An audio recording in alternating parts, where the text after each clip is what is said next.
Anybody know? You're welcome to come up and teach class. Come to the core lounge. Come to the core lounge. Brown nosing does work. Yeah, no.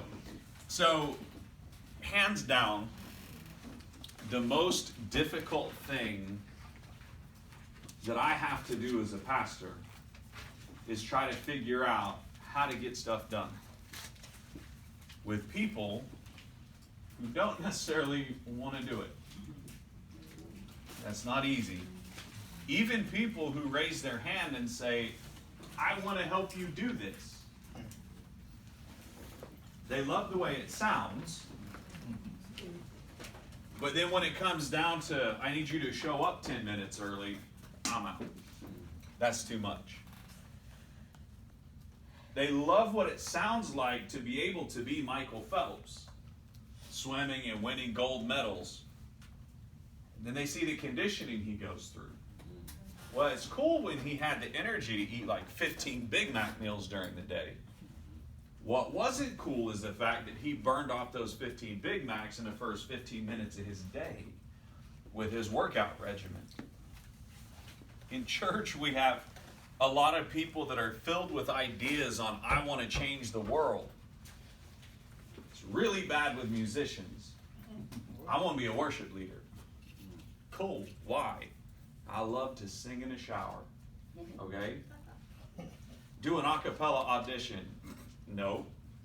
Well, that's what you do in the shower. Yeah, but nobody could hear me.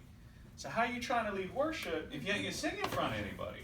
Well, I got to have the musicians behind me to cover up your awful singing. Like, what is it? That little bit of something that they feel called to do when it doesn't look and feel exactly like they thought it would, causes a lot of people to throw their hands up and leave. So how do you get anything done with people like that? Prayer. I love to pray. What do you mean? Well, every day on the way to work, I say, please, Jesus, let me stay on the road. These people are crazy. Well, that's cool. So you want to join a prayer team at church because you want all the inside, juicy information. Original social media contact was the prayer circles. Right. Cottage prayer meetings. It's amazing how quickly word can spread. But then all of a sudden you say, I'm going to pray for people because I love to pray. You come under attack, then what? Sorry, I ain't got time for this. Your God's not big enough. Just a little inconvenient. Or, I want to be in charge. I want to tell people what to do. I just don't want to bear the weight of what happens if they don't do it right. So I like to be the boss until it's time to be the boss. And that's pretty awful. So how do we do it? Anybody? Ideas? What's worked for you? What hasn't worked for you? What have you tried that is like, I'm never going to do that again? Have any of you ever tried and failed miserably at getting good volunteers? I've only got 2 hands to raise, but I'm going to put both of them up. I've learned some things in the process. That doesn't mean these are going to be perfect every time, but I do want to share from you that this book has some stuff I can wholeheartedly agree with. And there's some stuff that was in this book that we're teaching from that I've tried, and it sounds great on paper. But when you actually put it into application, it doesn't work so well. So what we're going to get into a little bit is the mindset, really, of the difference between motivating people and manipulating them. It sounds a lot the same when you're saying it. So what's the difference between motivating people and manipulating people? Well, what do they have in common? Either way, I'm getting you to do something you don't want to do. Yeah. So if at the end of the day I'm getting you to do something you don't want to do, how do you know if I'm motivating you or manipulating you? If I'm motivating you, well, we'll start with manipulating. If I'm manipulating you, I'm getting you to do stuff that you don't want to do, and I'm the only one that benefits. Makes my life easier. Makes my job easier. gets me further down the road where I want to be. You're just tired. If I'm motivating you, I'm getting you to do this stuff you don't want to do. Sometimes it's uncomfortable, sometimes it's hard, like these outreach projects. But it's going to open up something in you for your benefit. And so when you make these determinations in not only recruiting volunteers, but then building them, because you don't just get them for a moment and they're gone. So that's what a lot of church people do. They go find people to come accomplish a task, and they treat people like it's inventory. Well, what happens with inventory? If you're in the store, if you're in a restaurant business, you have inventory of flour, it comes in, you're judging how much is coming in and how much is going out. Well, that's how you see people. Church ain't the business for you. You're not here to look at who's coming in and who's going out. Right. See, you manage inventory. You lead people. If you manage people, people will do what inventory does. It eventually wears out, it breaks down, you have to replace it. People are the only asset you will ever be privileged to have that gains more value the more you use them, if you use them the right way. So as a leader, you always have to check your motivation on why are you leading? Why are you doing what you're doing? Are you building your platform, or are you building theirs? Because as leaders, the purpose of our power is to empower other people. We don't always like that, because when you empower other people, that means you're giving them credit. When you're empowering other people, that means you're taking the blame. That's a pretty bad deal. When you give them credit and you take the blame for stuff that they're doing, but only doing because you put them up to it and set them up for success. But see, we didn't ask how we can get more stuff done. We asked how we can change the world. That's how you change the world. You have to do things backwards than what makes sense. See, I grew up in a number of different work environments. Military was great at this. Hey, Zeb, you did a phenomenal job. I want you to write your own award. What do you mean, write my own award? Well, you impacted 3 continents with this mission. I want you to tell me exactly what you did. I don't need your medal. If my impact was so great you don't know what I did, I don't need a medal for it. That's just the way I saw it. As a leader, if you look at me and say, thank you for what you do, and you can't quantify it, I don't need you. Because you're not leading me.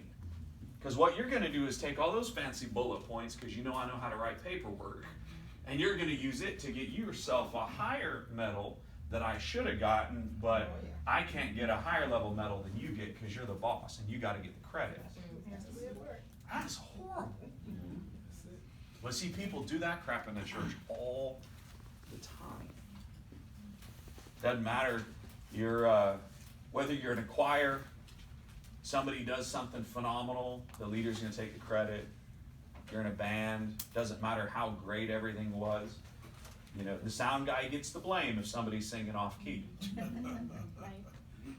But when they're singing on key, because the sound guy's back there putting 14 different pieces of software on them, it's like, please work, mute your microphone. Sound guy, that sounded amazing, but they don't ever go to the sound guy to say that was amazing. They look at the band and say, y'all were awesome. And so the sound guy, his whole job is to set everybody else up for success because he loves y'all enough not to bust your eardrums. That's kind of a good picture of leadership. So when we're recruiting volunteers, we have to ask ourselves first, how are we recruiting volunteers? And before we even get to the point of recruiting volunteers, we have to look at how do we view that thing that we're doing. Because that will determine whether you're set up for success or whether you're set up for failure. Do you view that thing that you're doing in the kingdom of God as an obligation or as an opportunity? Bless you. See, if it's an obligation, it's something you have to do. You know, I didn't sign up for the army because they said, hey, I'm going to invite you into purpose. No. It was an obligation. You have to serve 6 years, U.S. Army, active duty. You have to go to Fort Benning for boot camp. Then you have to go to 39 and a half weeks satellite communications training. And what's in it for me? That's my question. What's in it for me? Whiffam is in the bottom of it. They said, well, we want to give you this much money. Hold up. I'm going to go talk to the Air Force. Air Force, what you got? They offered me more money. Army, what you got? I just walked right back and forth until they gave me what I wanted so that I was willing to do what they needed. Wow. That's what happens when you're operating out of obligation. Keep in mind what you do to get them, you'll have to do to keep them. That's right. It's no different whether you're bringing in guests from the church for the very first time. You throw these big concerts to get people to your church. I hope you have a huge budget. Because as soon as you stop, they're going to the next church that is. Right. So in your ministry, is it something you have to do? God, I got to show up at 8 o'clock. Got to help people have a better day. I've got to help break chains off people. Well, that's going to come through. Because you're going to say, hey, I need you to join my team. Need, first thing. I need you to join my team. Well, why? Because we're low on people. I'm tired of working every day. Desperation. Kind of sounds like you're recruiting for the Titanic after it's halfway underwater. Nobody wants to jump on that ship. What happens if you view it a little bit differently? What do? I have an opportunity every time I step in that building to see that single mom who the whole week has dishonor heaped all over her. Your kids are dishonoring her because they don't know respect. And take that to school. The school dishonors her because they tell her, your kids are awful. You need to get control of them. She's trying to do all she can do to pay the lights. The light bill dishonors her, says you ain't doing it fast enough. So you need to hurry up and we're going to cut you off. Everywhere she goes, dishonor, dishonor, dishonor. She pulls down this straightaway on this property that's close to a city, doesn't feel like a city. And as she comes down here, y'all, we get the opportunity to see the hell that's been written on her face all week. We get to start praying that off of her. Then we get to act on it. Because we pray like it's up to God, but we act like it's up to us. And so when she pulls in, we're going to make sure she gets the best parking spot she can. We're going to hold the door open for her. We're going to carry that car seat in for her. Because what we're doing is we're removing all the dishonor that's been heaped on her. So she gets to encounter Jesus before she ever hits a building. We all know babies have blowouts. You don't always make it to the store before you got to go home. But does that mean they don't get Jesus because they never made it to the front doors? And through that, now that mother has an opportunity to have a better day, which means she goes home, and even though she's tired, now she's not lashing out at her kids because they're being kids. Which means the kids now have more respect for mom because mom has more patience for the kids because you just took all that crap off of her. And then she goes into work because her attitude's noticeably different. She's now putting more into work, and now she's getting a raise. Now this raise is opening up opportunities for her kids to go to school. Maybe the first ones in their generation, within their whole family, to ever be able to get a higher education. And as soon as that happens, now it's generational impact. Because I got to come to a place that honors people. Yeah. Now, how about you? What time do I got to be there? Come at 8 o'clock, I'll buy you breakfast. Cool, I'm there. One of them sounds like something I might want to be a part of. Mm-hmm. The other one sounds like something I want to avoid, like it's the freaking plague. You don't have people trying to pay you $30,000 to go to the Super Bowl because it's awful. They invite you to the Super Bowl because it's an exclusive opportunity that not everybody gets. I'm just crazy enough to believe that this church is a church not everybody gets. So whether I'm holding a door, whether I'm an executive pastor or somewhere in between, it's an opportunity to come in and talk to people who want to know more about God so much that y'all are willing to pay for it. How many churches do you go to where people are like, here, I'm going to pay you extra money to teach me more about God? It don't happen. Normally, Bible colleges run in churches are like, hey, we'll let you come for free and we'll buy some. Just put our plaque up on your wall because we're trying to build something.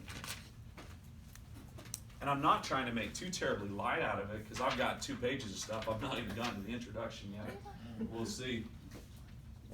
I got you, Simon. All right, you got the time? Thank you. I'm just going to put this away then. This is what I love to do, y'all. I love to build people, and I love to grow teams. One thing that you guys are finding out with your outreaches is that a lot of you saw this grade as an obligation that you had to take on. Oh, crap. This is more than I thought it was going to be. I've got to now put extra time in that I didn't think I was going to have to put in. I got to talk to people I don't know, live in cities I don't know about. And if I don't do it, Zeb's going to flunk me. Because he's just mean like that. But what I'm hearing as I'm talking to teams isn't, I've got to do an outreach. What I hear is, here's who we're helping. Transition. Mindset shift. I have to do this for school versus here's the change we can bring into the lives of individuals in this region. You get that mindset shift, you get people with you. It's that simple. You know, what you have is contagious. I don't mean the sniffles. I ain't speaking out over any of you. But what you bring to the table, if you see what you're doing is negative, every interaction you have, they're going to walk away with that same perspective. What you see is an opportunity to do something good. Every interaction you have, they're going to walk away with that perspective. They may not be able to help you the way they want to, or the way you want them to, but they're going to walk away knowing that they were just in the presence of something that's unique, something that's special. So how do you view what you do? How you view it the wrong way. And say, what do you do in church? I just sweep the floors. I just watch the babies and clean up dirty diapers. I just hold a door. So as soon as you use words like just, what you're saying is what I do really doesn't matter. I just sweep the floor. That's cool. The first role that God ever assigned in the temple was somebody to take care of his house. He did that first. Y'all make sure the maintenance is up to date and taken care of. I just take care of babies. Okay. So you're the caretakers of the next generation. You have the opportunity to speak life or death over them when nobody else is, before the adversary has a chance to get to them. You can show them that safe feels like something. It doesn't just look like something. Well, I just sing. You're leading people into an encounter with the throne room of God. Yeah. Something they may never have been able to experience before. And who knows, when you get you out of the way and you're willing just to worship him the way he wants you to, who knows what you might hear? How many other people might be singing with you that will blow your freaking mind because you're in a room by yourself? Where did that come from? Been there.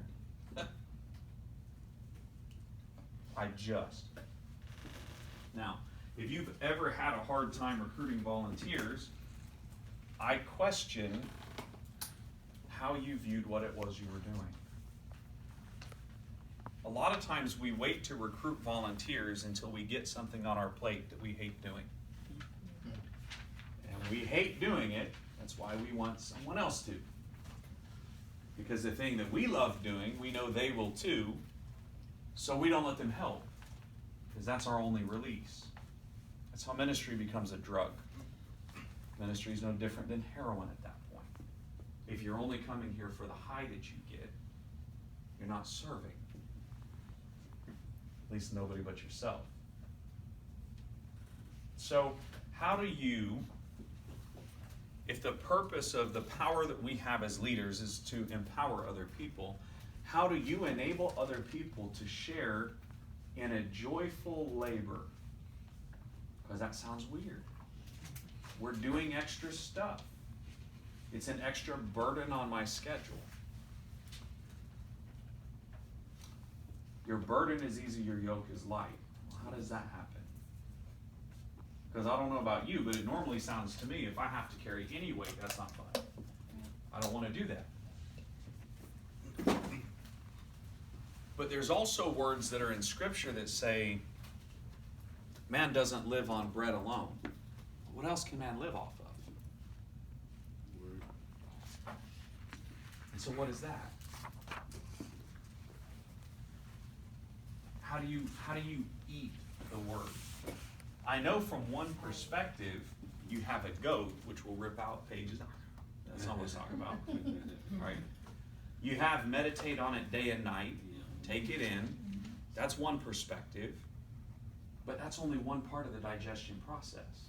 Take it out. That's when you're putting it in. But how about digesting it and actually using it for something good?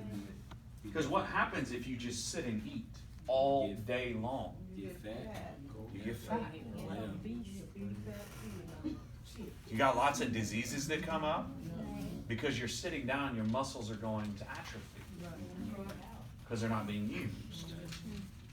So it's not just the act of putting it in you that brings you life, but it's when you're not only hearers, but doers also, right? So how do you do that? The light switched for me, come on in. The light switched for me in my brain a few years ago when I realized that as I'm working, I know that other people in the church are busy. They have families. They have things that they have to take care of. And I did not want to ask them to add more to their busy schedule. I said no for them. But then I started studying about spiritual gifts. Because, you know, the ones that we study a lot are the fun ones, right? Oh, somebody's arm came back. It wasn't there before. That's cool. Totally believe in it. You know, hey, now I'm talking in tongues. Well, that's kind of cool. It draws attention to me. But what about those other ones that nobody really knows about? Mercy. Faith. Giving. There's one there that's called service. Having a servant's heart. I don't know about you, but there are things I have to do that's work-related that drains the life out of me. Sitting down and listening to people whine is one of them. I can't stand it. Not a good counselor. You come in, hey Zeb, I'm tired of walking into the wall. Awesome. Stop walking. Well, how do I move forward? Take one step to the right, walk through the doorway. But I love stepping here. You said you didn't like walking into the wall. At that point, my patience is done. That's it. I have no patience. It's something that God, I think, through kids, is trying to put into me. Got it already, told you. But when it comes down to it, there's this thing that I do that feeds me. I'll be at work 14, 15 hours some days, never stop to think, I didn't eat food today. I have more energy than if I'd have had 10 cups of coffee. What is that? It's when I get to talk to people and I see a light bulb go off. Because I know they get it.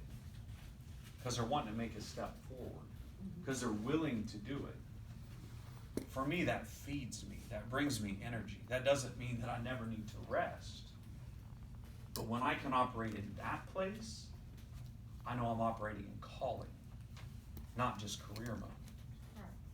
For some people, What feeds them? My sister's one of them. Some of you remember Hannah from last year. That girl was terrified to get up and talk to anybody. But as soon as she knew I was getting ready to talk to somebody, this whole room would be cleaned and dusted, and she'd have 14 things done behind the scene just so there was no possible way anything could trip me up before getting here. I wouldn't know about it till after the fact. Where'd this stuff go? Oh, I moved it for you because this that. She'd be up here all day long busting her butt because it fed her. It brought joy to her. And something clicked for me one day. If I'm unwilling to ask somebody to join me in this labor, then what am I doing? I'm eating things that are draining the lifeblood out of me and depriving somebody else of the food that they need to thrive. First big hurdle, don't say no for somebody. If they're going to say no, let them say no. You give them opportunity. But as a leader, what else does that mean? That means we can't just be a manager arranging schedules for people. This is when you show up, and that's when you show up, and that's the only time we talk. If you're not there, I'm going to yell at you. You have to know people. Who's on your team? What are their strengths? What feeds them? That doesn't mean you don't stretch them in other areas, because we all got to do stuff we don't like. But when you find what feeds people, and you help them to work in that capacity, that's huge. That's this core for those that aren't here, and what I mean by that is those that don't go to church here. Core used to be like this 8-hour-long class where we taught you the history of the church, founded in 1987, King's Chapel Church of God, blah, blah, blah, blah, blah. Good stuff, not bad stuff. But what it created on the backside of it was people that were signing a contract to a history, not a future. So now the way core works, and I just let it this Sunday as I walk in, is, hey, what are your names? What do you like to do? Oh, me? Yeah, I'm Zeb. I'm one of the pastors here. What do you like to do? And they all start in church talk. They're like, first, if you're going to last here, don't do church talk. It drives me batty. I'm like, what do you love to do? And I always take them back to Sister Act, the movie. Sister Mary Clarence. It was Lauryn Hill speaking. How do I know if I'm supposed to be a singer? Well, the Goldberg says, girl. When you get out of bed in the morning, your feet hit that floor, if you can think about nothing but singing, you're supposed to be a singer. That's right. So that's what I ask. What do you love to do? And when they tell me, cool, there's a place we can use that. If I told you there was a way you could do what you do and change the world, what would you say? Okay. I have a 100% sign-up rate. I don't talk church, I don't talk ministry teams, but I find out enough about this church. I don't care if they're on my team or not. I want them serving in a place that's going to feed them. What do you love to do? Because that shows I value you more as a person than what you'll ever do for me. I want to put you in a place of your calling, of your purpose. And for Monica and the others that are watching through that video, good luck. It's all on here somewhere, but it's not in that order. I can tell you what doesn't work. Point one. What doesn't work is making broad scope announcements from the stage.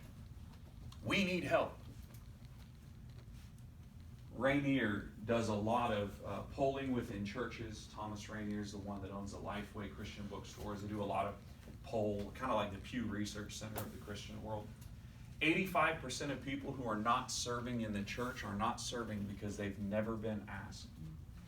Every one of them have sat in a church service where they said, y'all, we need people with the kids, we need people driving buses, we need people to come out and help, but they've never been asked. Why?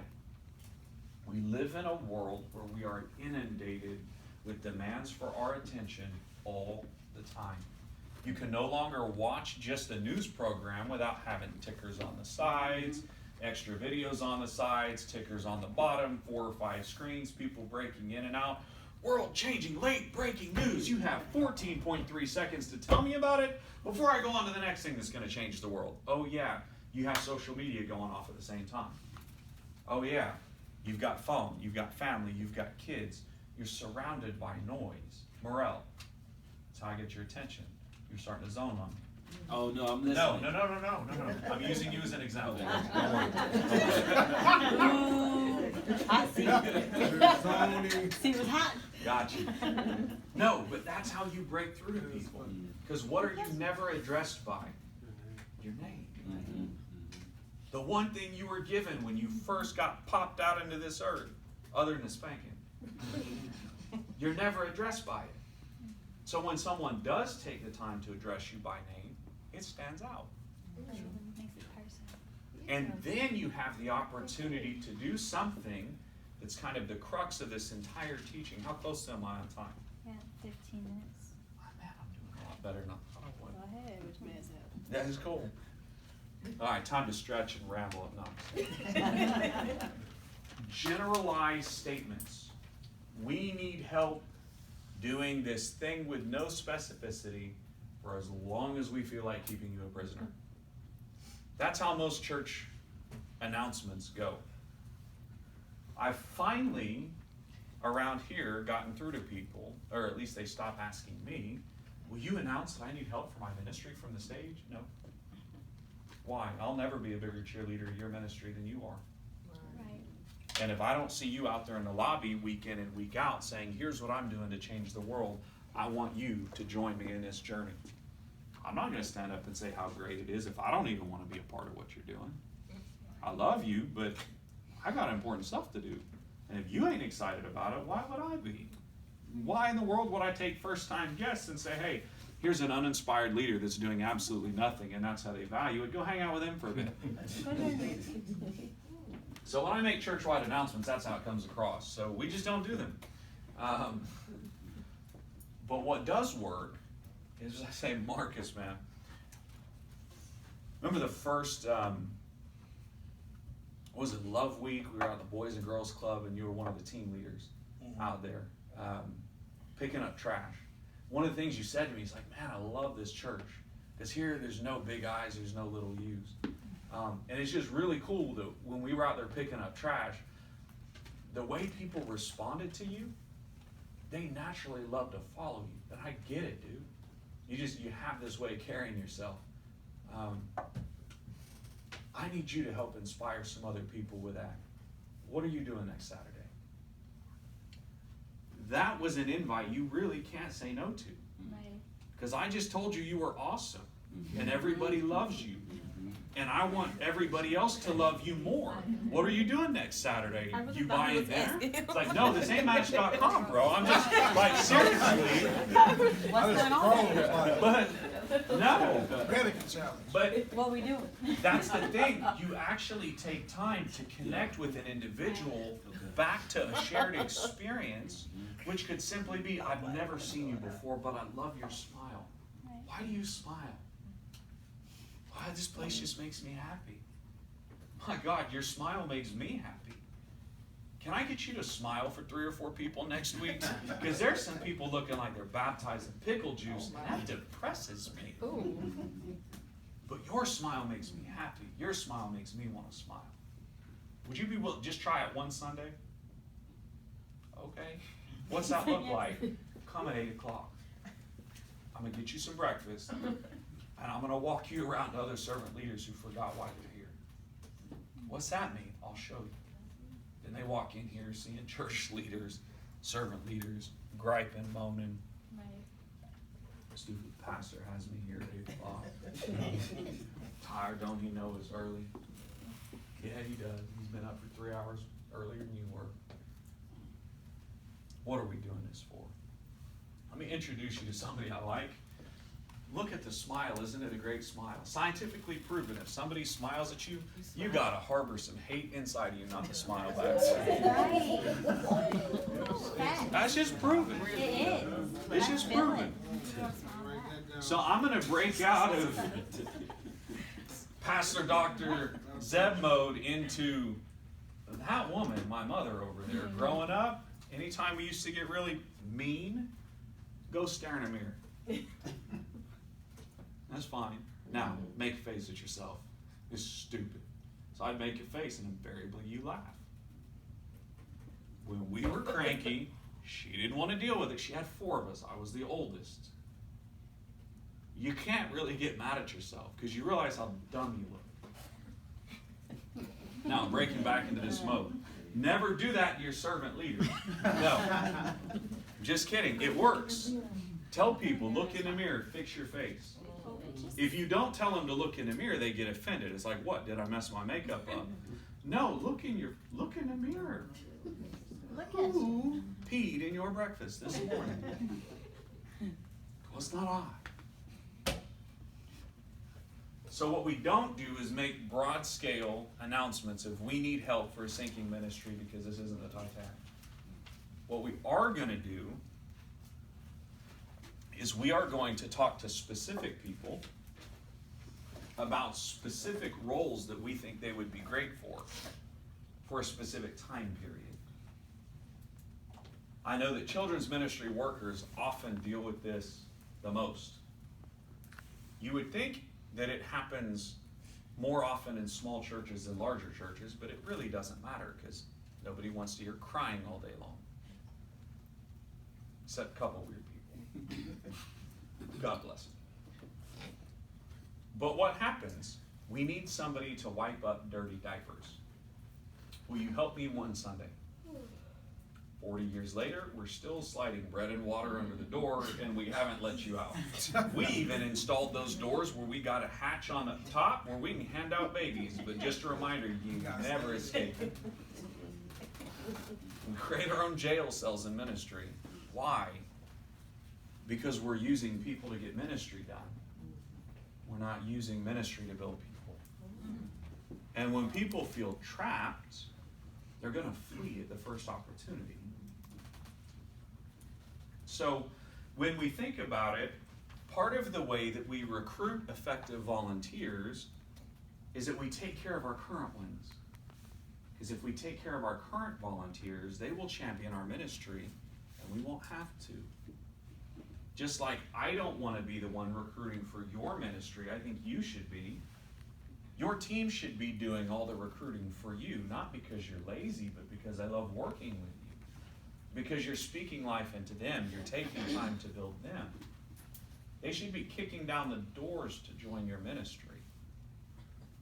Now, they should also know that when they step into your ministry, it's cool to show up as you are, but we're going to grow together into something more. That should be baseline expectation, and that's part of it, is you have to set expectation. But what are you looking for when you're looking to figure out, do I have the right volunteer set coming onto my team? Just a few basic things. Spiritual maturity. Not potential maturity, but actual maturity. It's like, I know nobody likes to talk to her now, but I saw her one time with one kid in Walmart. Man, she was phenomenal. If we could just pull that out of her every day. Or, I know this guy doesn't shut up about anything but sports, but he likes talking with people. Let me have him be the leader. Actual spiritual maturity and leadership skills. So what does actual spiritual maturity look like? Well, there's a lot of debate in the church on that one. My 2 cents is this. That depends on what they're going to do. Okay? The Bible's very clear. Don't promote people to leadership positions too early. When they're too young in Christ, they get full of pride and they cause lots of problems. Okay? That doesn't mean somebody that's been in the church for a long time is going to be a great candidate. Some people never grow up. But one of the things you look for is how recently was their change? So now there's a difference between someone who's opening the door and someone you want to oversee your children's department. Okay? There's also a difference between gift and capacity. You might have a gift of putting a paper bag on your head and entertaining a room full of kids. But that doesn't mean you have the ability to lead a bunch of other adults to do the same thing. Right. So again, it's about knowing your people, putting them in the right roles for where they're at. When we talk leadership skills, 3 basic things. Do they have the ability to win the respect of other people? Do they have the ability to gain people's trust? And do they have the ability to take initiative? I'll say those again. Do they have the ability to win the respect of other people, to gain other people's trust, and to take initiative? Those are things, especially if you're looking for leaders in ministry. Just because they're your friend doesn't mean they can lead. Just because they've been in it for a long time doesn't mean they can lead. Sometimes the fact that they've been in it for a long time and have never risen to leadership is evidence of itself. People don't trust them. They're willing to do what they say they're going to do. They've tried before, and people have, flaked on them, or they flaked on their people, or whatever. So that's just something else to take into consideration. Learning potential. Let's face it, not everybody's designed to be an astronaut. Some people are designed to be the best burger flippers that have ever been created. That's not belittling burger flippers at all. I love to eat burgers. I want somebody doing that knows what in the world they're doing. I believe there are people that have been called to cook food that's going to taste better than any other program or fast-made thing that's there. That's phenomenal. If that's what they've been called to do, let them thrive in that, because you will get better food. They will be happier than if they're changing oil, and everybody wins. Right. What happens if you get that out of order? You get the guy that should be changing the oil sitting there and doing nasty things to your food. You open up your box like, that ain't supposed to be there. No, that came from a tire. That's not supposed to be in your burger. Good person, wrong role. Right. Sometimes it may just be a bad person. I'm just being real. So, do they have the capacity to understand and comprehend what you're asking them to do? That doesn't mean are they already an expert in it, but can they comprehend it?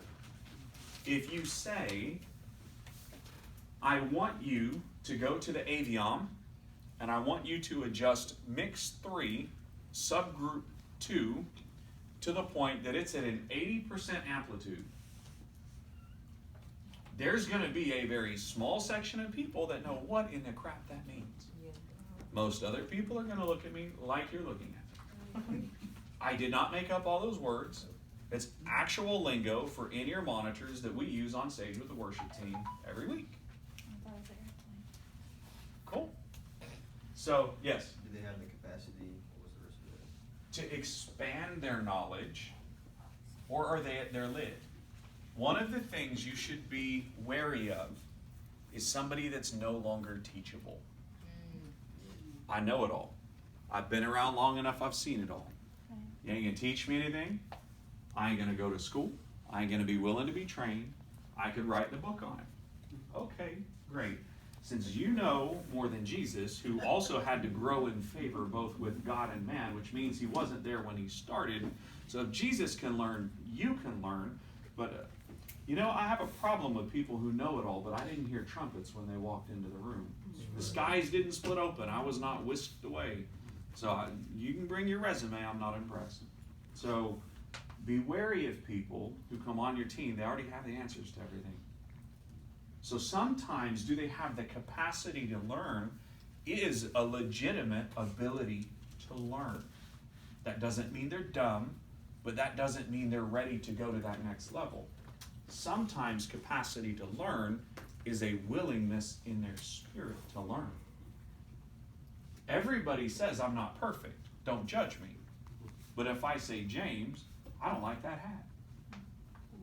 Very well, he may come back at me and say, well, that color is not blue. You're colorblind. It's really aqua. You may have something to say. Because we're not perfect until someone points out an imperfection. And then there's nothing wrong with me. Some people harbor that spirit all the time. Incredible. Everywhere that they go. They're quick to point something out and why the system, or why the team, or why the leader. It's that whole David and Absalom thing. Well, if I was king, I'd do it this way. And I'm going to sit here and talk a bunch of other stuff. Well, guess where that started? See, I'm gonna go back to you musicians because y'all just have a bad rap. I'm one of you, so, but not today because I've grown. No, there's this guy named God who has this realm called heaven that he oversees, and there's this other dude who thought he could do what God could do, and he says, "See, if I was in charge, I would do it this way, and y'all need to come follow me." Worship leader. That doesn't mean all musicians are crazy. That might explain a lot of you. But he was kicked out of the presence of God. Be careful of those who are on your teams, who are willing to talk to you and say, if I was the boss, I'd do it this way. Run away. If you have the ability to remove them from your team, remove them from your team. That does not mean that they are beyond help, but that does mean if you do not squash that spirit, that same Luciferian spirit that started at the beginning, it's going to come in and weave chaos in your team.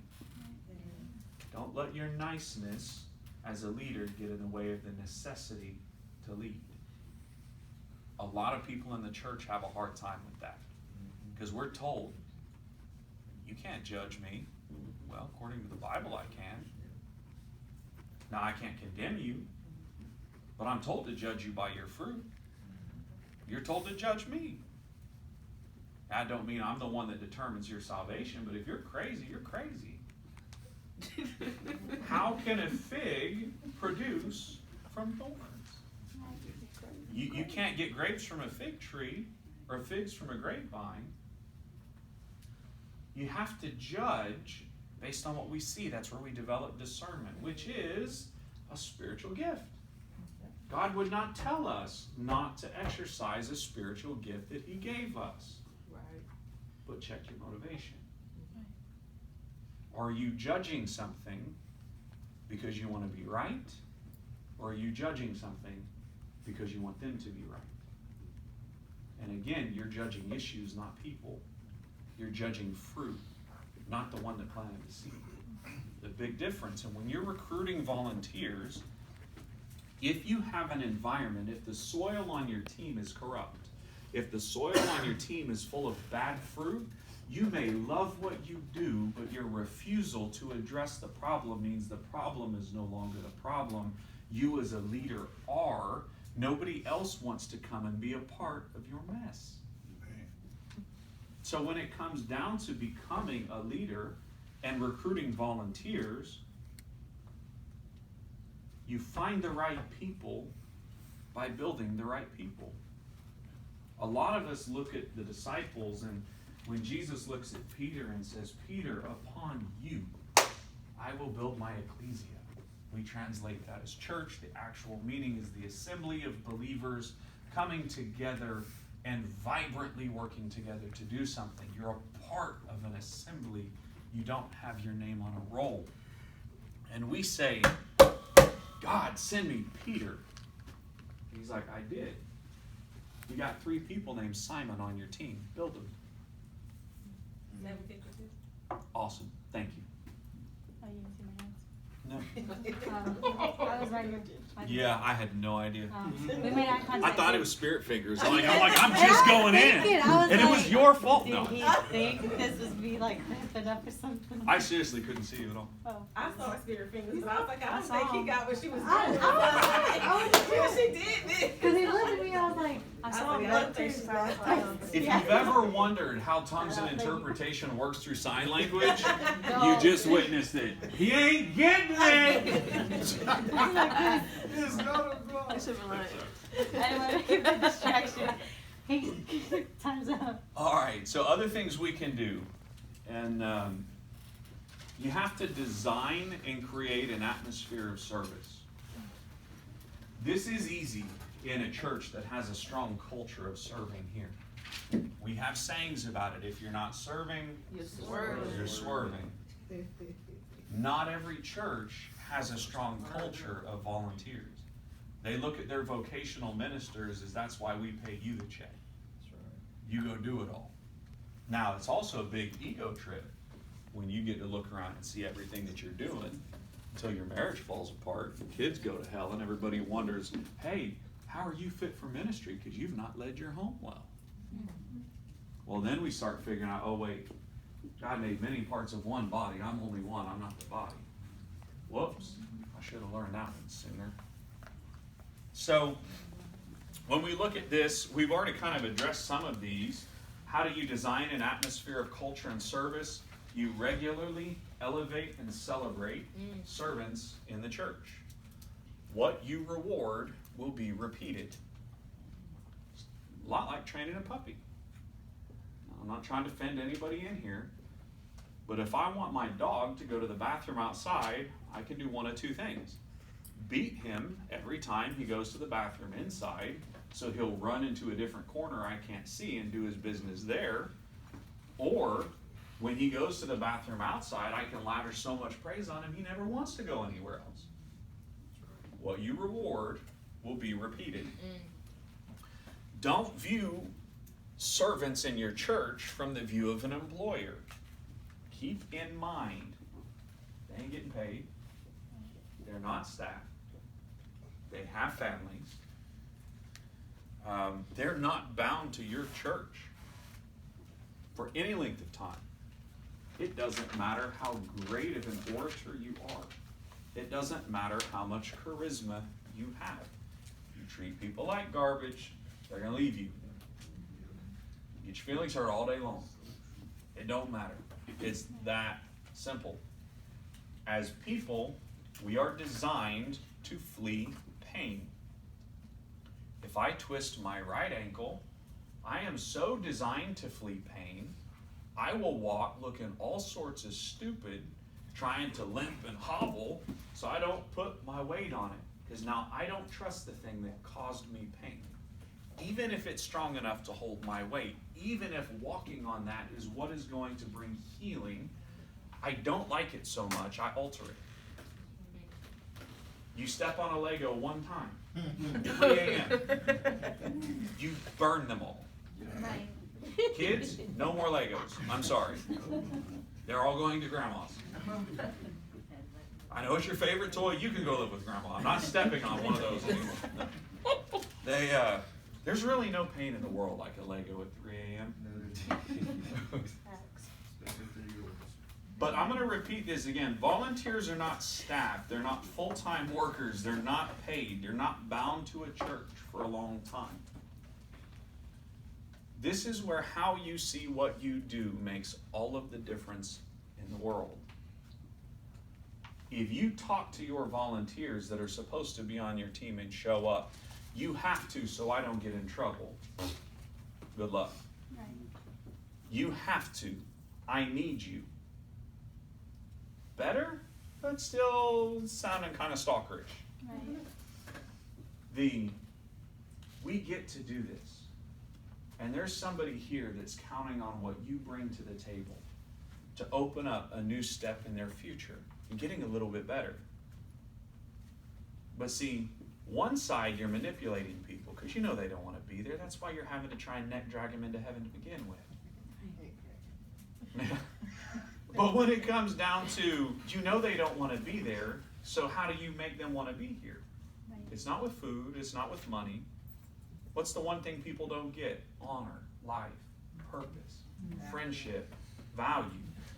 FaceTime, and I'm not talking about the app. Jesus was here building disciples. He would use FaceTime, not Facebook. Why? Because we all have those Facebook friends. It's like, okay, cool. I've never seen you.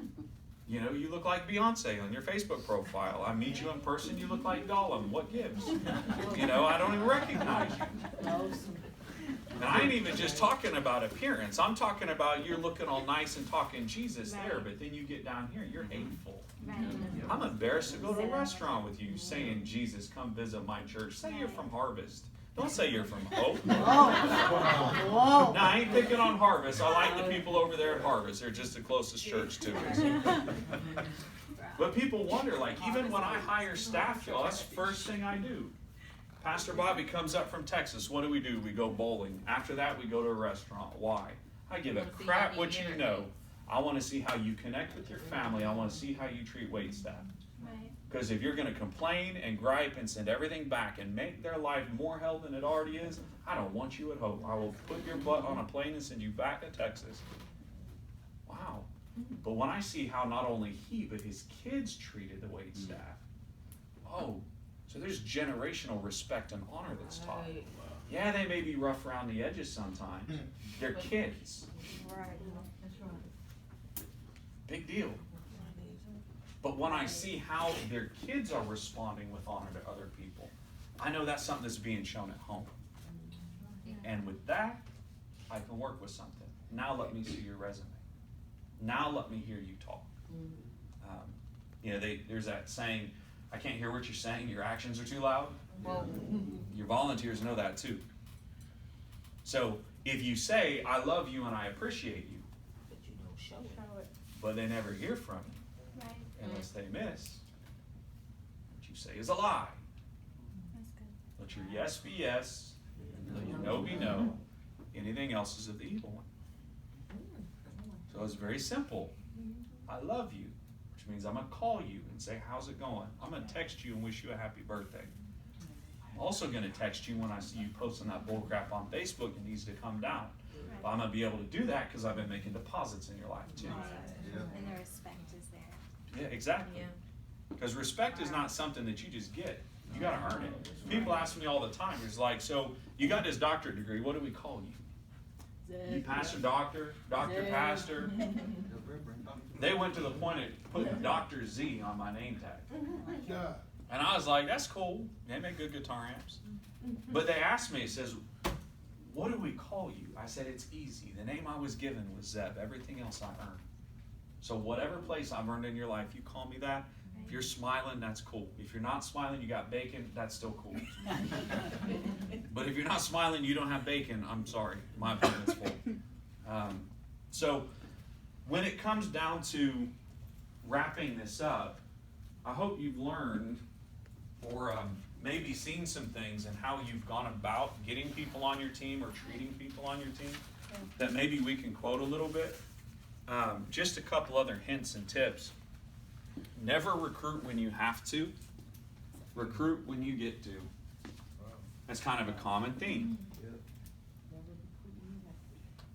So you kind of look at, what was the dude's name that had those crazy brothers and he had that striped, funny looking coat?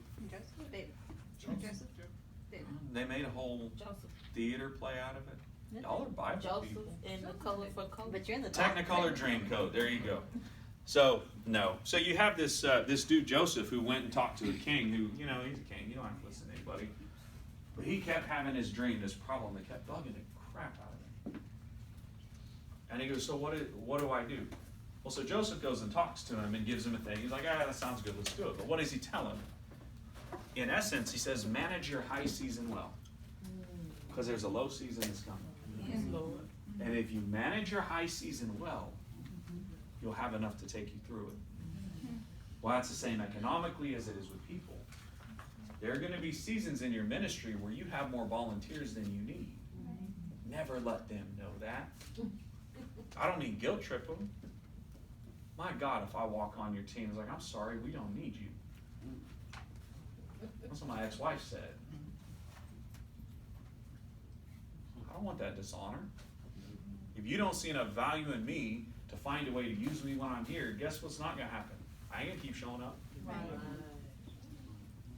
So if you wait until all of a sudden you're out of people to start really pushing and recruiting, you can't help but communicate out of desperation. That's right.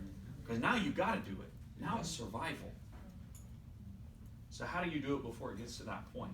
Start early, start often, be specific. Everything you do, you should always be recruiting. Right. I have to turn off Facebook. Y'all are getting me too excited about what's happening with these outreaches. Every time I get on Facebook, at Genesis Joy House this, Abba House that, I got people calling the church, y'all, because there's something going on with Hope Seminary. They're trying to figure out what in the world's going on. Why is your college at the mall? I don't know. Well, it's on Facebook. What y'all doing? That's cool.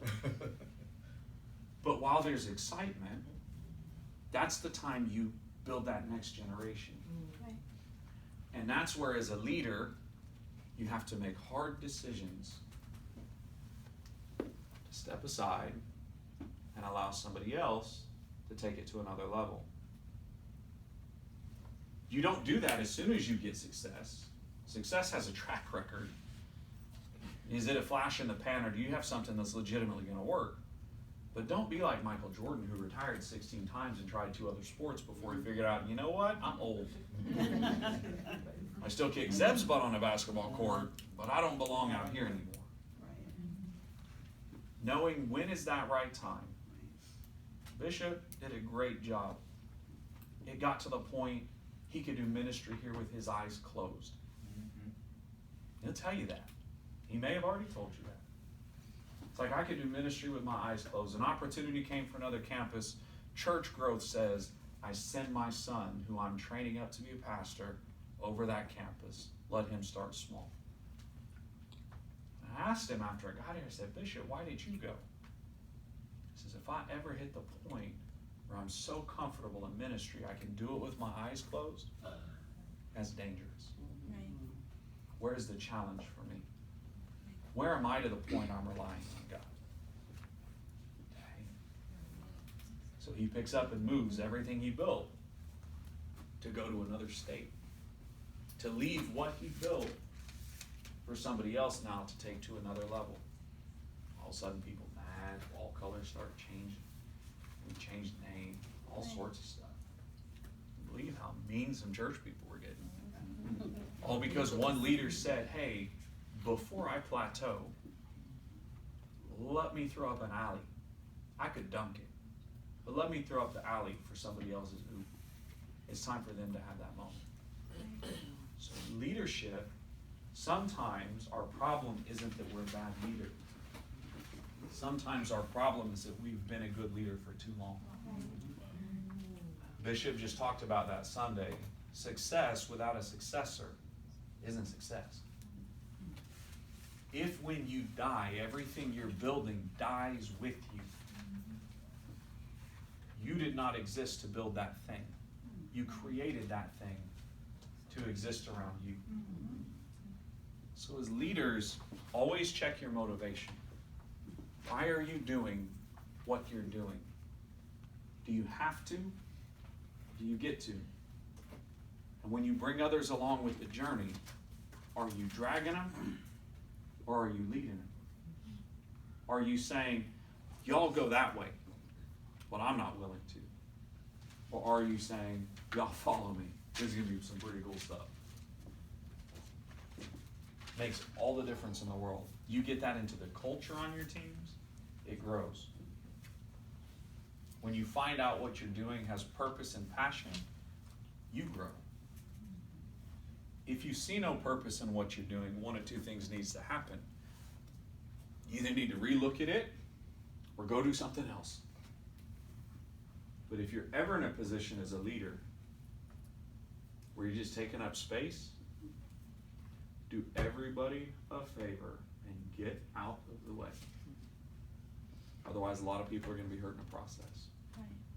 So, I love building teams. It's one of the things that I get a lot of joy out of. I get joy out of making people mad. I get joy out of making people happy. Ultimately, I get joy out of helping people find the right spot. And as a leader, if you're operating from that place to where you're helping them find the right spot, sometimes that right spot is where you're at. And when you find them, you allow them to function in their right spot. Because whenever you replace yourself, you will always have a place in kingdom work. There's a lot of selfish people, but we weren't told to be selfish. We were told to do what? Multiply. That's all I've got for tonight. Hope y'all enjoyed it.